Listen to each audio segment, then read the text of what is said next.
In this video, we're going to be solving limits with piecewise functions. So instead of getting a picture of your limit like you normally have, when you first learn one-sided limits, you're going to get pictures for visualization of the limit. This time you're just given a piecewise function. So I'm going to show you how to solve for these limits using piecewise functions without even having to draw the function. So by now, you should know what a one-sided limit is and what a two-sided limit is. So, if you don't, that's okay. I have videos in the description for those if you are curious. But let's go ahead and solve for the one-sided limits first. So for the one-sided limit, you find the limit approaching from a certain direction. So in these functions, you have your bounds of your function, and you have where the functions apply using these x values. So this limit right here, 2 positive x, approaches your function from the right, or the positive direction. So which function applies in the positive direction? Well, this function applies in the positive direction. So we'll square this with red and put a plus. Let's put limit plus because it applies solve for the limit in the positive direction. And the reason why is because of your domain. Well, since this function 3x minus 1 applies only to the right of 2, or when x is greater than 2, that's the reason why we use this function to solve for our limit. So when you see limit as x approaches 2 from the positive direction, you use this function to solve for your limit. You ignore the other one, get it out of here. So, using just 3x minus 1, let's just solve for the limit as x approaches 2 plus of 3x minus 1. Now, this is kind of a cheat way to do it, but you can just plug in for the function, or just replace your f of x value here. Now, as you've done that, you can just directly plug in 2. When you directly plug in 2, you get 6 minus 1, which is equal to 5. So your limit as x approaches from the positive direction of your piecewise function is 5. Well, how about for the negative direction? Well, for the negative direction, you're using your function x squared plus 1. And the reason why is because this function only applies to the left of 2. When x is greater than 2, when x is less than 2, x squared plus 1 is the only time when it applies. So if you want to approach from the left, you must use this function right here. You must use x squared plus 1. So limit minus. And I'll draw out these functions for you to show you what I'm talking about. So 2 to the power of, not 2 to the power of negative. Oh, what am I even saying? Just the limit as x approaches 2 from the negative direction is just the limit as x approaches 2 from the function x squared plus 1. You can just plug in 2 directly. You get 4 plus 1, which is equal to 5. Now, the thing about this limit right here is that once you solve the one-sided limits, you're already good. Once you've solved the one-sided limits, you're good. Because if the one-sided limits are equal to each other, then your two-sided limit must also be the values of your one-sided limits. So let's go ahead and draw this function. So this function states that you have a parabola at x less than 2. So let's say this point right here was 2. And a parabola x squared plus 1 would make sense if it looked like this. So of course this parabola is slightly elevated because of the plus 1 translation. But anything past 2, this parabola does not apply, so it cuts off. Now, you have a 3x plus 1 here for any function greater than 2 or equal to 2. So let's draw out that with, maybe I should have drawn, yeah, never mind. So now your function looks like this, where this is 3x minus 1, and this is x squared plus 1. So this point right here is where these two functions connect at x equals 2. And we've already evaluated that the value of these limits at 2 is 5. So the y value right here, or this point right here, is 2, 5, where the two functions connect at this piecewise function.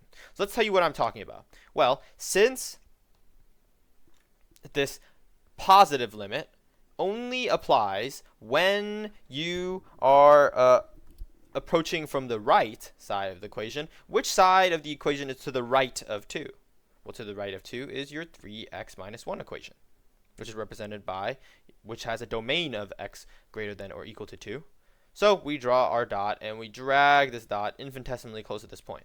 And when we do that, we get a value of 5, which is what we solved for. Now, for the negative limit, you approach from the left side of your x value, which is 2 here. So we approach from the left side of the x value, draw a dot along the function, and drag this dot closer and closer and closer to your point 5. And now that is done, we figured out that the one-sided limit from the negative direction is also 5. So in doing so, drawing the function, it might actually help you visualize what's actually going on. But you don't necessarily need to draw it. You can just use the logic of the domains to solve for the limits. Well, we have another piecewise function here, and we're trying to solve for the limit as it approaches 1. But in doing so and solving this limit with a piecewise function, you need to solve for the limits of the one-sided limits.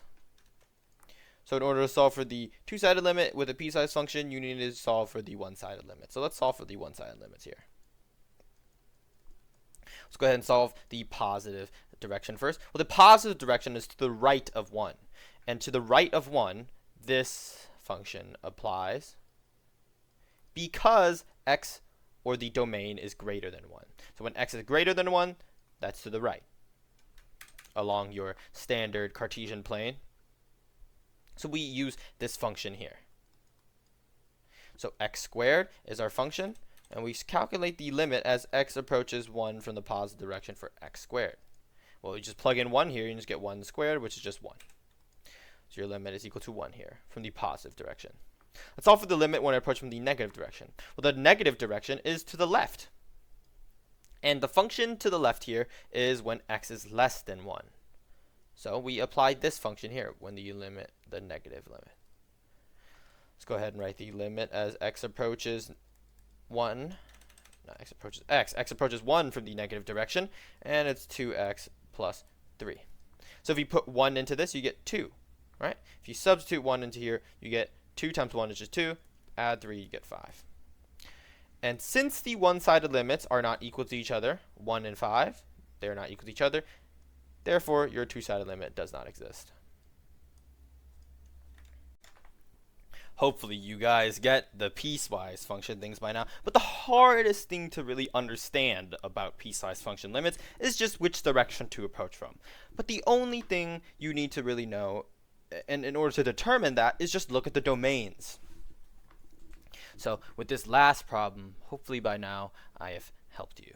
And if I haven't, then put down a hate comment. Okay, don't do that. It's going to mess up the algorithm. But you can add some critique, you know, if you don't think it's helpful. But let's go ahead and solve this limit. So as the limit approaches 1 for our piecewise function, this is where our two functions connect at 1. So we can solve for our function by analyzing the two one-sided limits. So let's solve the two one-sided limits. Let's see if this function is, well, continuous. So from the positive direction, what is the positive direction again? The positive direction is from the right, and you drag a dot left along the function until you reach your point 1. So which function right here is from the right direction? Well, this function right here is from the right. Since your domain, so limit plus, since your domain only applies, or since this function has a domain of x only when it's greater than 1, that means that your function that you should use is x plus 1 in this limit. Since if you're approaching 1 from the right direction, I don't mean by like right as in you're right, I'm wrong. I mean by right as in left and right. So as you approach from the right direction, then you have to use x plus 1 as your function, since this function does not apply anywhere other than to the left of 1. So the top function here only applies when x is less than 1. So we just use this function here, x plus 1. We can just plug in 1 directly, and we get 1 plus 1, which is equal to 2. So now that we know, yeah, we're approaching from the left with this negative side, the only function left to use is this guy right here. And from the left is when x is less than 1. So we write down the limit. X approaches 1 from the negative direction with x squared minus 1 over x minus 1, which is just equal to 1 minus 1 over 1 minus 1, which is equal to 0. Over 0. Now, hold up. Why is this wrong? Well, it's wrong because you can't equal 0 over 0. No, you can't. You can't. Don't write that down. Don't write equal 0 over 0. You'll get the problem wrong. So we need to do a little bit of algebra in order to solve this limit. And it's pretty easy. We just factor out the top by completing the square. So we get left off with x minus 1 and x minus 1. So we factor out the top, x squared minus 1, using, I think it's conjugates? It doesn't matter what the term is. This is just how you factor it. And you can cancel out this x minus 1 factor and x minus 1 factor, and you get x plus 1 as your function. So then again, I could just directly plug in 1 here for this limit. Okay, wait, let me write down the full thing. As the limit as x approaches 1 minus x plus 1. I gotta do what I preach. So you have to write down the limit symbol every single time until you plug in the number. So let's plug in the number 1. So you get 1 plus 1, which is equal to 2. And since the one-sided limits are equal to each other, the two-sided limit, or just the regular limit, is also 2. So as always, if you have any questions, leave it down in the comment section. And if you found this video helpful, consider subscribing and liking the video. Thanks for watching.